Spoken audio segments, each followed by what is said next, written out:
Welcome back to big debate. ఇదే అంశం మీద మనతో మాట్లాడటానికి దశాబ్దాలుగా సాగునీటి రంగం మీద పనిచేస్తున్న వడ్డేప శోభనాథేశ్వరరావు గారు, మాజీ మంత్రి, సాగునీటి రంగ నిపుణులు, వారు మనతో జాయిన్ అవుతున్నారు. అలాగే గఫూర్ గారు, సిపిఎం పార్టీ సీనియర్ నాయకులు, వారు కూడా మనతో ఉన్నారు.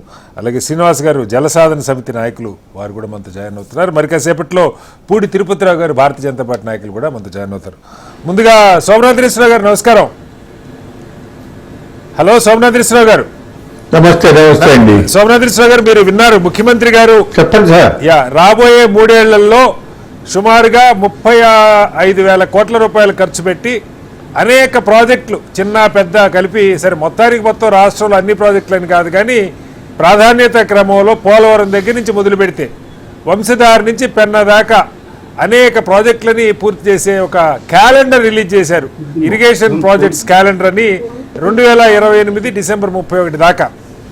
దీనికి సంబంధించి రాష్ట్ర ప్రభుత్వం దగ్గర నిధులు ఎలా ఉన్నాయి, కేంద్రం సహకారం ఎలా ఉంది, ఏ మేరకు అనుకున్న టైంలో ఈ ప్రాజెక్టులు పూర్తయ్యే అవకాశం ఉంది? మీకున్న అనుభవం ఎవరికి లేదు, చెప్పండి.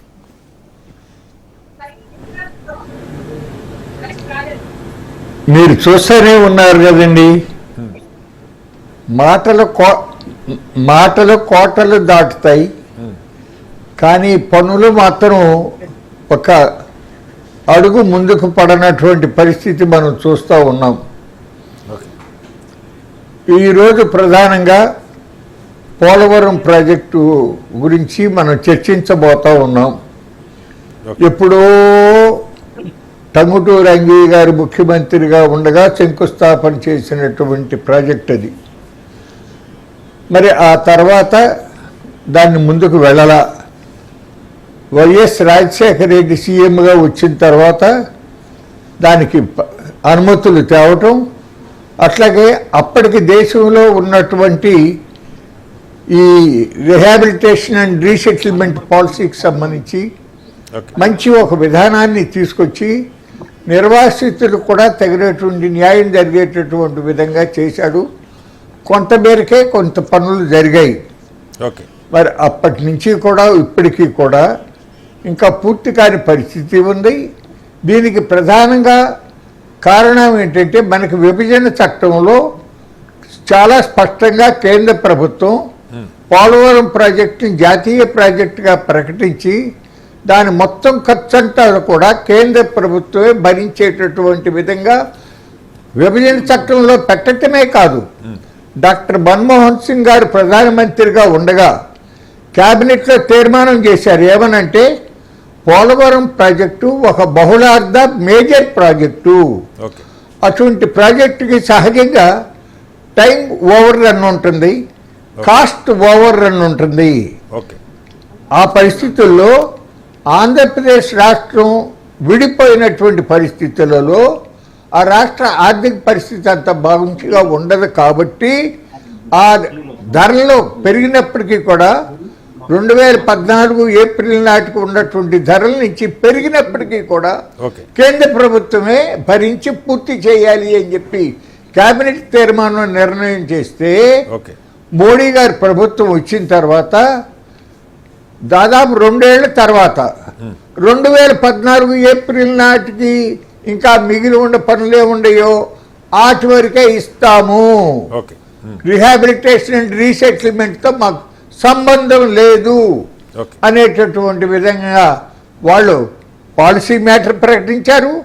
ఆ తర్వాత జగన్మోహన్ రెడ్డి ప్రభుత్వం వచ్చిన తర్వాత ఆయనేమో మొదటి దశ, రెండవ దశ, మొదటి దశ 41.15 మీటర్లు అని చెప్పి ఒక ప్రపోజల్ పెడితే కేంద్రం కూడా వెంటనే ఎస్ అంది. డాక్టరు అదే కోరాడు, రోహితే అదే కోరాడు అన్నట్టుగా వీరు ఆ 45 మీటర్ల ఎత్తు ఒరిజినల్గా సిడబ్ల్యూసి ఆమోదించినటువంటి ప్రాజెక్ట్ని 41.15 మీటర్లకే పరిమితం చేసినటువంటి పరిస్థితి కూడా జరిగింది. ఇప్పటికీ కూడా ఇంకా రిహాబిలిటేషన్ ఆ మొదటి దశ 41.15 మీటర్ల దానికే ఇంకా బోర్డంత పని జరగాల్సి ఉంది. ఇప్పటికి 23 మీటర్ల ఎత్తు వరకు rockfill dam, earth cum rockfill dam నిర్మాణం జరిగింది. దాదాపు 4 ఏళ్ళ నాడే నేను అట్లాగే సిపిఎం వారు ఇంకా కొంతమంది కాంగ్రెస్ రైతు సంఘం వాళ్ళు అందరూ మేము వెళ్తే అప్పటికొచ్చిన చిన్నపాటి వరదకే అసలు అప్పటికి ప్రభుత్వం లెక్కల్లో మొరగదు అనుకున్నది కూడా మునిగిపోయిన పరిస్థితులు జరిగినాయి. ఇంకా 18 మీటర్ల ఎత్తున ఎర్త్ కమ్ రాక్ఫిల్ డ్యామ్ నిర్మాణం జరగవలసి ఉంది. అట్లాగే నిర్వాసితుల ఫ్యామిలీలో ఆ ఫేజ్ 1 వరకే చూసుకున్న ఇంకా కాలనీలు దాదాపు 95 కాలనీలు కట్టాల్సి ఉంటే ఇప్పటికి 26 కట్టారు. 69 కాలనీలు ఇంకా కట్టాల్సినవి ఉన్నాయి. వాళ్ళకి R&R ప్యాకేజీ అమలు చేయాలి.